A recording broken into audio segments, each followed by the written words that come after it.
Good morning વિદ્યાર્થી મિત્રો, આજે આપણે ધોરણ 11 એનું પ્રથમ કાવ્ય નાવિક વળતો બોલ્યો જે પદ છે એના કવિ છે ભાલણ. તો આપણે આજે ધોરણ 11નું પ્રથમ પદ પ્રથમ કાવ્ય જેના કવિ ભાલણ છે તેના વિશે આપણે સમજીશું અને જાણીશું. તો સૌથી પહેલાં આપણે વાત કરીએ કવિની. તો કવિ ભાલણ એમનો જે સમય છે એ સમય છે 15મી સદીનો ઉત્તરાર્ધ. ઉત્તરાર્ધનો મતલબ શું થાય છે? ઉત્તરાર્ધ મતલબ ઉતરતી અવસ્થા. અને 16મી સદીનો પૂર્વાર્ધ. અને પૂર્વાર્ધનો મતલબ છે શરૂઆતનો સમય. યાની કે 15મી સદીનો અંત અને 16મી સદીની શરૂઆતનો સમય જે છે એ કવિ ભાલણનો સમય છે. કવિ ભાલણે એ સમય બતાવ્યો છે એમનો. અહીંયા ભાલણનું અપાર નામ યાની કે એમનું સાચું નામ છે પુરુષોત્તમ હતું. અને જ્ઞાતિએ તેઓ મોઢ બ્રાહ્મણ હતા. તેમની અટક હતી ત્રાવડી. તેમનું વતન પાટણ હતું. સંસ્કૃત તેમજ વજ્ર ભાષાનું જ્ઞાન ધરાવતા હતા. તો અહીંયા આપણે કવિ ભાલણની અટક, એમનું નામ, એમની જ્ઞાતિ વિશે આપણે જાણીએ છીએ, એમના વતન વિશે જાણીએ છીએ. અને તેની સાથે સાથે તે સંસ્કૃત ભાષા અને વજ્ર ભાષાનું જ્ઞાન ધરાવતા હતા. અહીંયા દસમ સ્કંદમાં આવતા વજ્ર ભાષામાં પદ કવિએ પોતે રચેલા હોય તેવું લાગે છે. ગુર્જર ભાષા, અહીંયા કયો શબ્દ વાપર્યો છે વિદ્યાર્થી મિત્રો? જુઓ, સાંભળો ધ્યાનથી. ગુર્જર ભાષા તરીકે ગુજરાતી ભાષાને ઓળખનાર ભાલણે ગુજરાતી કવિતામાં કડવાબદ્ધ આખ્યાનોને સ્થિર પાયો નાખવાનું કાર્ય કર્યું છે. તો અહીંયા ગુજરાતી ભાષાને કઈ ભાષા કહેવામાં આવે છે? બીજી ગુર્જર ભાષા. તો અહીંયા કવિએ ગુજરાતી ભાષાને ગુર્જર ભાષા તરીકે ઓળખાવી છે. તેમના આખ્યાનોમાં પહેલી વખત ઉથલો કે વલણ વગરના કડવા જોવા મળે છે, જેથી જે તે આખ્યાનના પિતા તરીકે પણ ઓળખાય છે. અહીંયા કવિ ભાલણને આખ્યાનના પિતા, વિદ્યાર્થી મિત્રો ધ્યાનથી તમે સાંભળજો કે કવિ ભાલણને આખ્યાનના પિતા તરીકે પણ ઓળખવામાં આવે છે. પૌરાણિક આખ્યાનોમાં તેઓ મૂળ કથાને વફાદાર રહે છે. એમણે જેટલી પણ પૌરાણિક કથાઓ લખી છે ને એ કથાઓના પદ કે આખ્યાનો એમણે જે બનાવ્યા છે એ પદ અને આખ્યાનોની અંદર એમણે જે પૌરાણિક કથા છે એ કથાને એનું મૂળ સ્વરૂપ એવું ને એવું જ રહેવા દીધું છે અને એમણે એની રચના કરેલી છે. હવે વાત આગળ કરીએ છીએ. તે મુખ્યત્વે આખ્યાન કવિ, પદ કવિ અને અનુવાદક તરીકે જાણીતા છે. તેમની 3 સિદ્ધિઓ છે. એ કઈ કઈ સિદ્ધિઓ છે? એ આખ્યાન કવિ તરીકે પણ ઓળખાય છે, એક પદ કવિ તરીકે પણ ઓળખાય છે અને અનુવાદક તરીકે પણ તેઓ ઓળખાય છે. તો એમણે કઈ કઈ રચનાઓ રચી છે એના વિશે આપણે હવે થોડી ઘણી માહિતી મેળવીશું વિદ્યાર્થી મિત્રો. તો સૌથી પહેલી રચના છે એમની નળાખ્યાન, પછી જલંધર આખ્યાન, ધ્રુવાખ્યાન, ચંડી આખ્યાન, મૃગ્યાખ્યાન અને રામ વિવાહ જેવા આખ્યાનો એમણે રચેલા છે. તેમની યશોદાયી કૃતિ, કાદંબરી તેમજ દસમ સ્કંદ અને રામ બાલચરિત વિશેષ ધ્યાન પાત્ર આપેલું છે. તો અહીંયા આપણે ભાલણના જે આખ્યાનો રચેલા છે અને ભાલણે જે આખ્યાનોની રચના કરી છે આપણે એની સચોટ માહિતી મૂકેલી છે. હવે વાત કરીએ આગળ એના પદની. તો હંમેશા એટલું યાદ રાખવું વિદ્યાર્થી મિત્રો કે જ્યારે પણ આપણે કોઈ રચનાની, કોઈ કાવ્યની, કોઈ પદની શરૂઆત કરીએ છીએ તો સૌથી પહેલાં એનો સાર, એ પદ શું કહેવા માંગે છે તે વિશે આપણે થોડું જ્ઞાન મેળવી લઈએ, તેની થોડી માહિતી મેળવી લઈએ. તો અહીંયા જે પદ આપેલું છે તો એ પદ વિશે આપણે જાણીશું, એની થોડો સાર જાણીશું. તો અહીંયા જે પ્રસ્તુત કાવ્ય છે, જે પ્રસ્તુત પદ છે, એ પદનું નામ છે નાવિક વળતો બોલ્યો. તો આ કાવ્યના કેન્દ્રમાં એમના વાલ્મીકી રચિત રામાયણનો કેવટ પ્રસંગ આવેલો છે. અહીંયા નાવિક વળતો બોલ્યો આ પદની અંદર શું છે? કેન્દ્રમાં જે વાલ્મીકી રચિત રામાયણનો જે કેવટ પ્રસંગ છે એ કેવટ પ્રસંગનું અહીંયા વર્ણન કરવામાં આવેલું છે. તો વાત અહીંયા એની છે કે અયોધ્યાથી વનવાસ જવા નીકળેલા કોણ? કવિ. અહીંયા કવિએ જે વાત કરી છે કે રામ જ્યારે અયોધ્યાથી વનવાસ માટે જ્યારે એ નીકળેલા ત્યારે રસ્તાની અંદર રામને નદી ઓળંગવા હોડીની જરૂર પડી. જ્યારે રામને વનવાસ મળ્યો તો એ વનવાસ દરમિયાન એ વનવાસે તો નીકળી ગયા, પણ રસ્તામાં નદી આવી અને એ નદી ઓળંગવાની એમને જરૂર પડી. હવે નદી ઓળંગવી હોય તો કેવી રીતે ઓળંગી શકાય? તો હોડી તો જોઈએ, તરીને તો જઈ ન શકે. હવે અહીંયા એમની સાથે લક્ષ્મણ સીતા ને નાવમાં બેસાડવા નાવિક તૈયાર છે. અહીંયા વાત એવી આવી કે નાવિક એટલે કોણ? જે નાવ ચલાવે છે તેને આપણે નાવિક કહીએ છીએ. તો અહીંયા નાવિક જે છે એ નાવિક લક્ષ્મણ અને સીતાને નાવમાં બેસાડવા માટે એ તૈયાર છે, પરંતુ રામને નાવમાં બેસાડવાની એ ના કહે છે. આ પ્રસંગની અંદર અહીંયા જે નાવ ચલાવનારો નાવિક છે એ નાવિક લક્ષ્મણ અને સીતાને એ પોતાની નાવડીમાં બેસાડીને નદી ઓળંગી કરાવવા માટે એ તૈયાર છે, પણ રામને બેસાડવાની એ ના પાડે છે. નાવિકે સાંભળ્યું કે હવે નાવિક કેમ ના પાડે છે, શા માટે ના પાડે છે, એનું કારણ શું છે કે નાવિકે એવું સાંભળ્યું છે કે ઋષિના શ્રાપથી પથ્થર બનેલી અહલ્યા રામની ચરણ રણથી જ જીવિત સ્ત્રી બની ગયેલી. આવું એમણે સાંભળેલું કે ઋષિએ એમને શ્રાપ આપ્યો હતો અને એ શ્રાપના કારણે કે રામ જે વસ્તુ ના એમના ચરણ સ્પર્શ થાય છે એ ચરણ સ્પર્શથી એ નિર્જીવ વસ્તુ શું બની જાય છે? સજીવ બની જાય છે. આવું એમણે સાંભળ્યું હતું. કોણે સાંભળ્યું હતું? નાવિકે. તો હવે જો રામની ચરણરજનો મતલબ શું? ચરણરજ યાની કે પગની ધૂળ, તળિયાની ધૂળ, એને આપણે ચરણરજ કહીએ છીએ. તો હવે નાવિક એવું વિચારે છે કે જો હવે રામની ચરણરજથી મારી જે હોડી છે, મારી જે નાવ છે, એ નાવને એ સ્પર્શ કરે તો એ હોડી પણ શું બની જશે? સ્ત્રી બની જશે. આવું નાવિકે વિચાર્યું કે ઋષિના શ્રાપથી રામના જે ચરણના પગની જે ધૂળ છે એ પગની ધૂળથી જો પથ્થર સ્ત્રી બની જતી હોય તો આ તો મારી નાવ છે, તો આ મારી નાવડી પણ શું બની જશે? સ્ત્રી બની જશે. આવી એક ભોળી સમજ નાવિકને મૂંઝવે છે. જાણે કે આટલી ભોળી જે સમજ છે એ સમજના કારણે અહીંયા નાવિક મૂંઝવણમાં ઊભો થઈ જાય છે કે એને મૂંઝાય છે કે હવે આનું કરવું શું. નાવિક વિચારે છે કે નાવિકને ઘેર એક સ્ત્રી પોતાની પત્ની પ્રત્યે તો છે કે નાવિક પોતે પરણેલો છે, એના ઘરમાં એની પત્ની છે. હવે પત્ની હોવા છતાં જો આ હોળી સ્ત્રી બની જાય તો પછી એને પણ ઘરે રાખવી પડે. તો આવો પ્રશ્ન ઊભો થયો હતો. તો ચરણ સ્પર્શથી બીજી સ્ત્રી થાય તો બંને સ્ત્રીઓનું ભરણ પોષણ એ કેવી રીતે કરી શકે? બંને સ્ત્રીઓને સાચવે કેવી રીતે?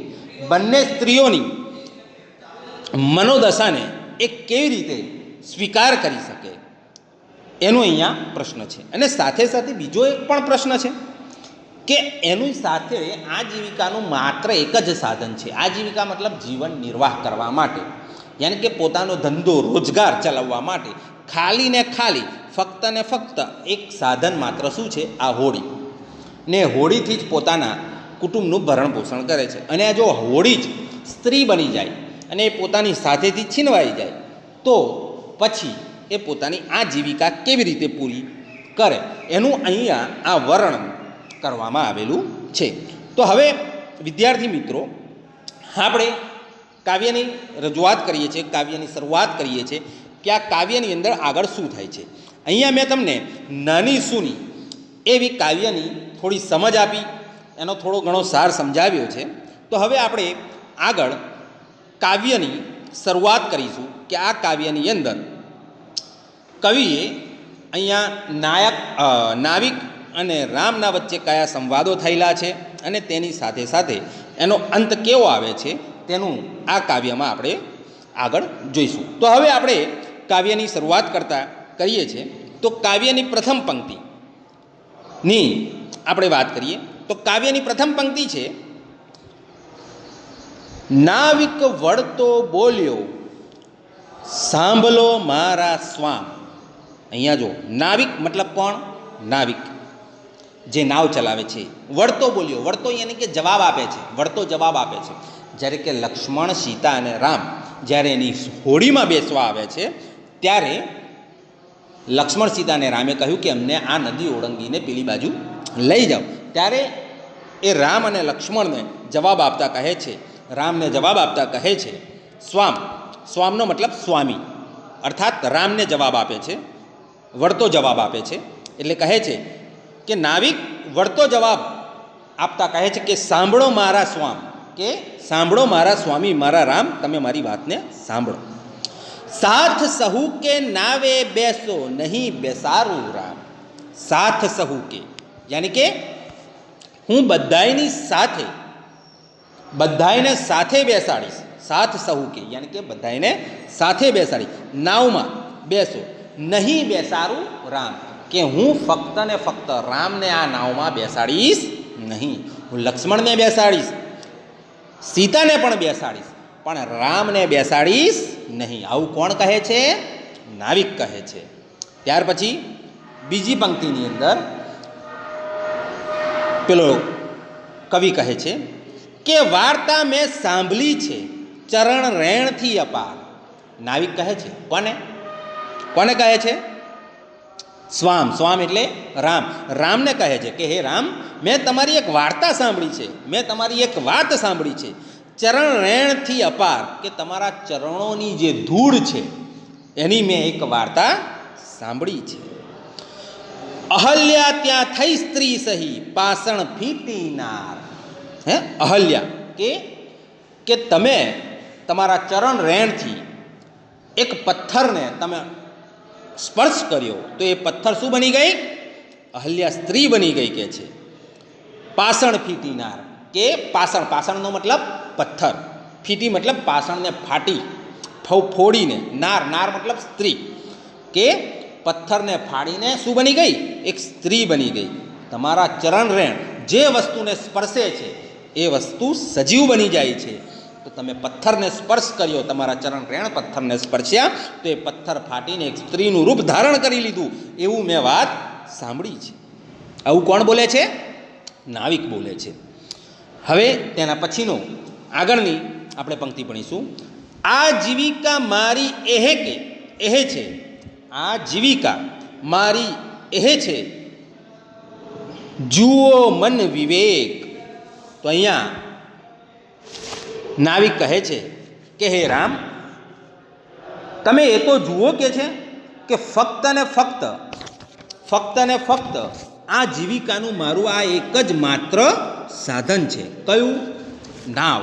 જે નાવડી છે એ એમની ફક્ત ને ફક્ત એક જ માત્ર સાધન છે કે એના પરિવારનું ભરણ પોષણ કરી શકે છે. જુઓ મન વિવેક, તમે તમારા મનથી જુઓ, તમે મારા ઉપર વિશ્વાસ રાખો કહે છે કે તમે જુઓ કે મારું ફક્ત ને ફક્ત આ જીવન જીવવા માટેનું એકમાત્ર સાધન છે કે છે. બીજી પંક્તિમાં કહે છે સ્ત્રી થતા વાર ન લાગે, કાષ્ટ પાષણ એક કે છે, કે જો તમે કહે છે પથ્થરને સ્પર્શવાથી એ પથ્થર નિર્જીવ વસ્તુ સજીવ થઈ જાય છે, એક સ્ત્રી બની જાય છે, તો પછી આ તો લાકડું છે કે છે, તો તમે પણ આને સ્પર્શ કરશો તો એ પણ સ્ત્રી બની જશે કે છે. તો કહે છે કે પથ્થર અને લાકડું બંને એક સમાન જ છે કે છે, કે જો તમારા પથ્થરને સ્પર્શ કરવાથી એ પથ્થર સ્ત્રી બની જાય તો આ તો લાકડું પણ છે, તો એ લાકડાને સ્ત્રી થતાં વાર લાગશે નહીં. તો કહે છે સ્ત્રી થતાં વાર ન લાગે, કાષ્ટ, કાષ્ટ મતલબ લાકડું, પાષણ, પાષણ એટલે પથ્થર, એક તો લાકડું અને પથ્થર એક સમાન છે, તો આ લાકડું પણ શું બની જશે? સ્ત્રી બની જશે. એવું કોણ કહે છે? નાવિક કહે છે. આગળ કહે છે આ જીવિકા ભાગે મારી, આગે એક સ્ત્રી છે ઘેર. નાવિક કહે છે કે આ જીવિકા માટે મારી પાસે અત્યારમાં એક સ્ત્રી છે, મારી પાસે મારી પત્ની છે કે છે. મારો જીવન નિર્વાહ કરવા માટે મારી જીવન સંગીની, મારી ધર્મપત્ની ઓલરેડી મારા ઘરે એક છે કે છે. કે આ જીવિકા યાની કે જીવન નિર્વાહ કરવા માટે ભાગે મારી યાની કે મારા ભાગમાં આગે એક સ્ત્રી છે ઘેર, કે મારા ઘરમાં મારી સ્ત્રી ઘેર છે. બે મળીને શું જમે, હું સી કરું તા પેર.